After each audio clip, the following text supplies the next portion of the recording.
Without crossing a single border, India unleashed a wave of calculated vengeance against terrorist headquarters, which were inside Pakistan and in POK, which were turned into smoking craters. As India unleashed a devastating retaliation against the Pahalgam terror attack, Operation Sindoor was put into motion. This wasn't symbolic, it was surgical, a direct message from New Delhi. Attack us and we will hunt you down wherever you are.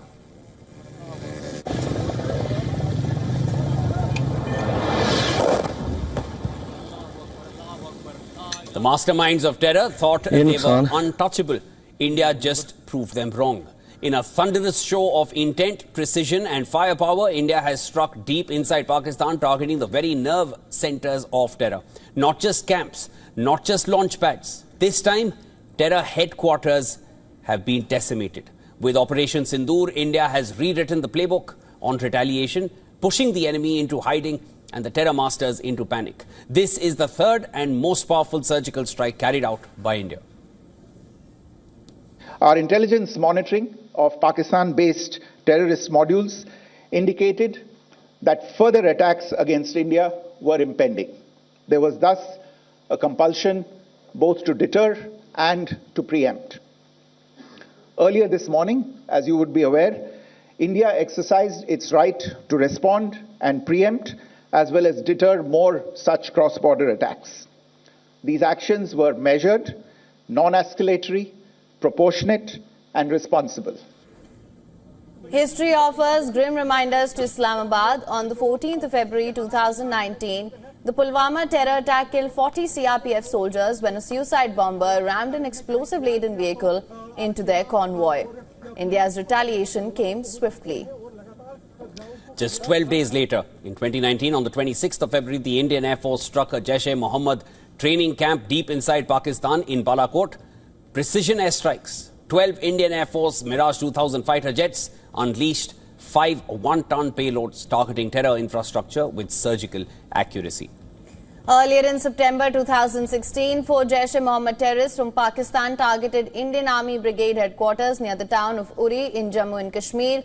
19 Indian soldiers were killed in the attack and 19 to 30 others were injured. And again, just 11 days later, India responded with surgical strikes on the 29th of September 2016 against multiple terror launch pads across the line of control. These operations sent a clear message that India will not tolerate terror sanctuaries. This time when Pahalgam was targeted on the 22nd of April, India responded after 15 days. Indian fighter jets unleashed fury, destroyed 9 terror camps some deep inside Pakistan. One of the major targets, Jaish-e-Mohammed's headquarters in Bahawalpur, was hit with surgical precision. Masood Azhar, the mastermind of multiple attacks on Indian soil, barely escaped, but reportedly 10 of his family members weren't so lucky. India's message was brutal and it was clear: no more hiding behind borders or proxies. Lashkar-e-Toiba's command center in Muridke, the infamous site where Hafiz Saeed plotted 2611, is reduced to rubble. Indian satellite surveillance has picked up movement of key operatives attempting to flee to remote safe houses. Attack on the terror camps were undertaken through precision capability, as shown to you. A niche technology weapons with careful selection of warheads was ensured so that there will be no collateral damage. The point of impact in each of the target was a specific building or a group of buildings.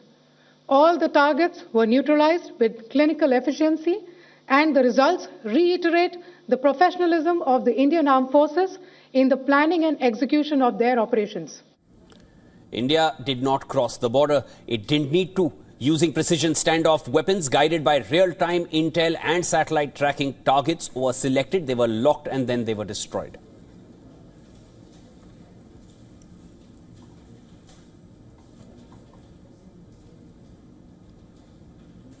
All right, we earlier spoke to former Chief of Air Staff, Air Chief Marshal R.K.S. Bhaduria. We asked him questions ranging from the types of arsenal India may have used during Operation Sindoor and how will Pakistan respond to this. This is what he had to say. Take a look. So we have weapons, standoff ranges, precision pinpoint accuracy weapons starting from 60 odd kilometers, going right up to 300 kilometers plus. And a correct matching of those weapons would have been done. And the aircraft capable of carrying such weapons are Rafale, Mirage 2000, Su-30, MiG-29. So a combination would have got utilized. I have no confirmed information on what exactly was used by the Air Force, but I'm covering from the kind of weapons available and what would have been done. Yeah, from Balakot times, I think we have come a long way, both in terms of kind of aircraft available. You mentioned Rafale. Rafale comes with huge capability in terms of its own capability, the technological capability, and the kind of weapons, essentially scalp and hammer kind of weapons, which are standoff and highly accurate. And in this period, we have also inducted, long range precision weapons. We had Spice earlier, advanced version of Spice, high caliber bombs modified, other standoff weapons, some of which I don't want to name. BrahMos, everybody is aware, that was already existing. We have higher range version. So range of weapons and capability enhancement, apart from some other technological advances, be it in data link and be it in related sphere in terms of communication, etc. So come a long way from Balakot time.